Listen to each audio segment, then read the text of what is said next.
شروع اللہ کے نام سے جو بڑا مہربان نہایت رحم والا ہے۔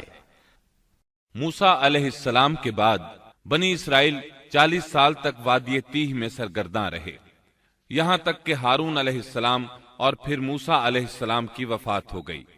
ان کے بعد بنی اسرائیل کی باغ ڈور یوشع بن نون علیہ السلام نے تھام لی۔ آپ یوسف علیہ السلام کی اولاد میں سے تھے۔ آپ نے ہر ممکن حد تک بنی اسرائیل کے معاملات کو درست کیا۔ 40 سال کا عرصہ پورا ہو گیا تو یہ بنی اسرائیل کو لے کر بیت المقدس کی طرف چلے، کیونکہ یہ بات ان کے لیے لکھی جا چکی تھی کہ وہ وہاں سکونت پذیر ہوں گے۔ سورۃ المائدہ آیت 21 میں یہ ذکر موجود ہے۔ اے بھائیو، تم ارض مقدس یعنی ملک شام میں جسے اللہ نے تمہارے لیے لکھ رکھا ہے داخل ہو چلو، اور دیکھنا مقابلے کے وقت پیٹھ نہ پھیر دینا۔ اے میری قوم، اس مقدس زمین میں داخل ہو جاؤ جو اللہ نے تمہارے نام لکھ دی ہے۔ مقصد یہی تھا کہ ایلیا شہر ان کا مسکن بنے اور وہ اس میں حکومت کریں۔ انہیں میدان تیہ میں محصور ہونے کی سزا اس بنا پر ملی تھی کہ وہ یہاں کے زبردست اور جنگجو لوگوں سے ڈر کر شہر میں داخل نہیں ہوئے تھے۔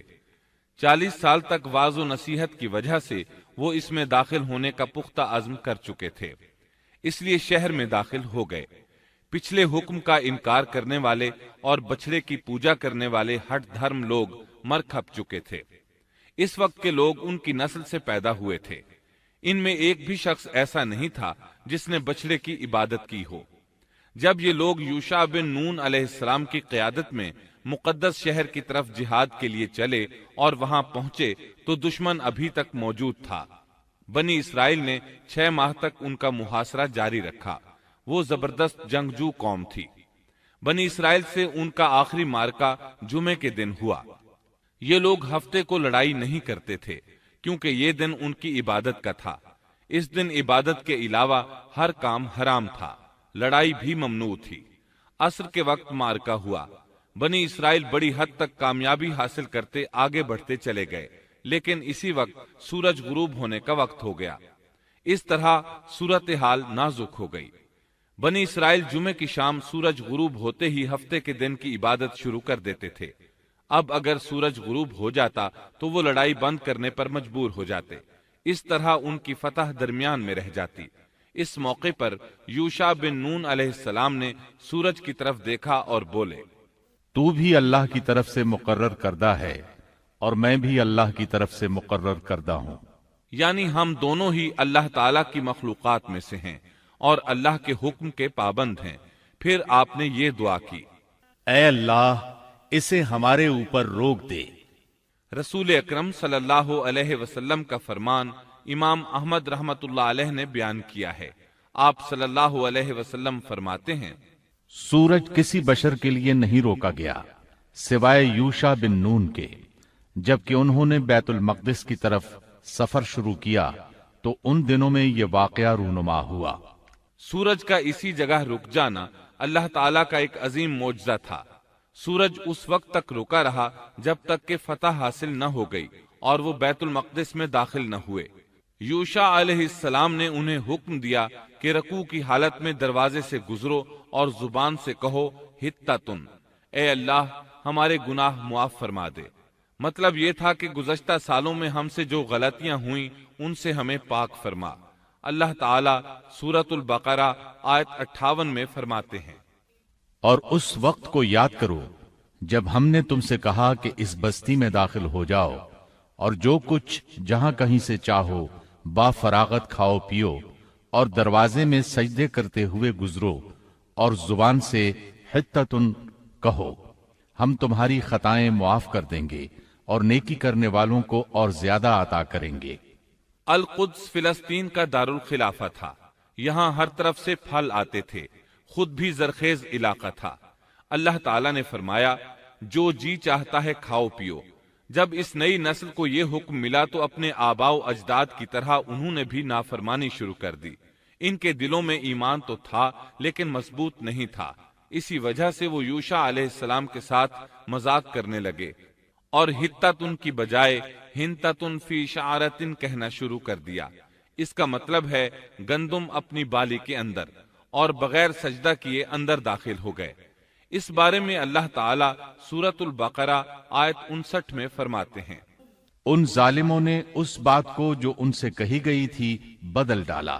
اس بات سے ان کی ہٹ دھرمی اور سرکشی کا بخوبی اندازہ لگایا جا سکتا ہے، اور اس بات کا بھی اندازہ لگایا جا سکتا ہے کہ احکام الہی کے ساتھ استہزاء و مذاق ان کے لیے معمولی حیثیت رکھتا تھا۔ یہ حقیقت ہے کہ جب کوئی قوم اخلاق و کردار کے لحاظ سے اس قدر زوال پذیر ہو جائے تو وہ احکام الہی کے ساتھ اسی طرح کا سلوک کرتی ہے، اور جب کسی قوم کی حالت اس حد تک خراب ہو جائے تو اس پر اللہ کی طرف سے عذاب ضرور نازل ہوتا ہے۔ چنانچہ ان پر بھی عذاب الہی کا کوڑا برسا۔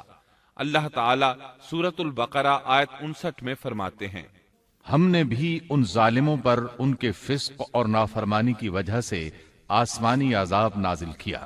ان لوگوں نے اپنی ہٹ دھرمی کی وجہ سے اللہ کے احکامات میں تبدیلی کی، اس طرح آیات الہیہ میں تحریف کا دروازہ کھلا، اور یہ لوگ تورات اور کلام الہی میں تبدیلیاں کرنے لگے۔ بنی اسرائیل میں یہ سلسلہ اس وقت سے شروع ہوا، نتیجہ یہ کہ ان پر عذاب نازل ہوا۔ صحیح مسلم میں نبی کریم صلی اللہ علیہ وسلم کا ارشاد گرامی ہے، طاعون ایک عذاب ہے جو بنی اسرائیل پر یا تم سے پہلے کسی امت پر بھیجا گیا۔ چنانچہ بنی اسرائیل پر عذاب نازل ہو گیا، اس کی وجہ سے ایک ہی دن میں 20,000 افراد لقمہ اجل بن گئے۔ یہ دیکھ کر وہ اللہ سے پناہ مانگنے لگے۔ کس قدر عجیب لوگ تھے! اللہ کی آیات کو مذاق کا نشانہ بنایا، کلام الہی میں تحریف کی، اس کے نتیجے میں طاعون نے دبوچ لیا تو معافیہ مانگنے لگے۔ بہرحال اس طرح ان کی زندگی فلسطین میں شروع ہوئی۔ ان پر کچھ حاکم حکومت کرتے رہے تاکہ ان کے دنیاوی معاملات سلجھ جائیں۔ انبیاء کرام ان کے دینی معاملات میں تربیت کرتے رہے۔ ان کا دین بادشاہت سے جدا تھا، دین علیحدہ ہو گیا اور حکومت علیحدہ ہو گئی۔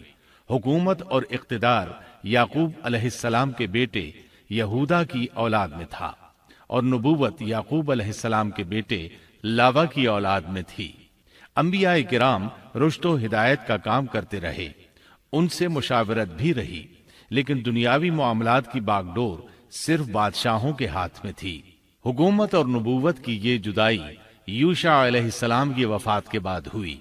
یوشع علیہ السلام جب تک زندہ رہے وہ ان کے بادشاہ بھی رہے اور وہ نبوت سے بھی سرفراز تھے۔ یوشع علیہ السلام کی وفات موسیٰ علیہ السلام کی وفات کے 27 سال بعد ہوئی۔ آپ نے 127 برس کی عمر پائی۔